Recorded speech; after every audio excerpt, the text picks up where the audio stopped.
అందరికీ నమస్కారం. శ్రీ గురుభ్యో నమః. శ్రీమాత్రే నమః. తొలి ఏకాదశి గురించి, శయన ఏకాదశి గురించి మనము ఈ వీడియోలో తెలుసుకుందాం. భారతదేశంలో తొలి ఏకాదశి ఎప్పుడు, శయన ఏకాదశి వేడుకల సమయం ఏంటి, పూజా ముహూర్తం ఏంటి, విధి విధానాలు ఏంటి, వాటి ప్రాముఖ్యత ఏంటి, ఇలాంటి విషయాలన్నీ కూడా మనం ఈ వీడియోలో తెలుసుకుందాం. హిందూ పురాణాలు మరియు సంప్రదాయాల్లో తొలి ఏకాదశికి లోతైన ప్రాముఖ్యత ఉంది. మరి ఈ రోజులో దేవతలు, ఖగోళ జీవులు అంటుంటాం, వారిని రాత్రిని ప్రారంభిస్తారని నమ్ముతాం. విశ్వాన్ని సంరక్షించే విష్ణువు విశ్వ నిద్రలోకి వెళ్తాడని, తొలి ఏకాదశి లేదా శయన ఏకాదశి లేదా దేవశయన ఏకాదశి అని కూడా పిలుస్తూ ఉంటాము. ఇది గొప్ప భక్తితో జరుపుకునేటువంటి ముఖ్యమైన హిందూ పండుగ. ఆషాఢ మాసంలో జూన్ జూలైలో వస్తూ ఉంటుంది. మామూలుగా శుక్లపక్షంలో చంద్రుడు వృద్ధి చెందుతున్నటువంటి సమయంలో హిందూ క్యాలెండర్ ప్రకారము తొలి ఏకాదశి ఆంధ్రప్రదేశ్, తెలంగాణ మరియు ప్రపంచవ్యాప్తంగా కూడా తెలుగు మాట్లాడే కమ్యూనిటీలో అందరూ కూడా ఉత్సాహంగా జరుపుకుంటూ ఉంటారు. ఆషాఢ మాసంలో శుక్లపక్షంలో చంద్రుడి వృద్ధి సమయంలో జూలై 17 వచ్చింది ఈసారి. ఈ ఏకాదశినే మనము దేవశయన ఏకాదశి అని కూడా అంటూ ఉంటాము. హరిశయని ఏకాదశి అంటుంటాం, ఎందుకంటే విష్ణుమూర్తి శయనిస్తాడు కాబట్టి. అలాగే చతుర్మాస వ్రత దీక్షలు చేసేవాళ్ళు, అంటే 4 పవిత్ర మాసాలు ఏవైతే చేస్తుంటారో ఈ రోజు నుండి ప్రారంభమవుతుందని, దేవతల రాత్రి సమయం ఈ రోజే ప్రారంభమవుతుందని, మరి ఈరోజు విష్ణువు నిద్రలోకి వెళ్తాడని నమ్ముతూ ఉంటాము. అయితే తొలి ఏకాదశి రోజున మొదటి వర్షాలు కురిసిన తర్వాత విత్తనాలు విత్తడం ప్రారంభిస్తూ ఉంటారు.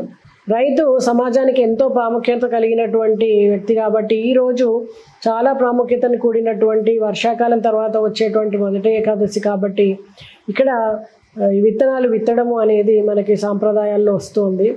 ఈరోజు ఘనంగా విందు ఏర్పాటు చేస్తారు. ఆ రోజు పేదలకు, పిల్లలకు భోజనం పెట్టడం ద్వారా శ్రీహరి విష్ణువు అనుగ్రహం లభిస్తుంది అని అంటూ ఉంటారు. వైష్ణవ దేవాలయాల్లో ఈ రోజుకి చాలా విశిష్టత ఉంటుంది. విశ్వము మరియు జీవరాశుల క్షేమం కోసము వివిధ ఆచారాలు, పూజలు నిర్వహిస్తారు. ఈరోజు చేసేటువంటి దానము పవిత్రమైనదిగా, పుణ్యమైనదిగా పరిగణిస్తూ ఉంటారు. ప్రజలు ధాన్యాలు, ఆహారము, పుస్తకాలు, విద్యా సామగ్రి, వ్యవసాయ పనిముట్లు, బట్టలు, గొడుగు, చెప్పులు లాంటి వాటిని దానం చేస్తూ ఉంటారు.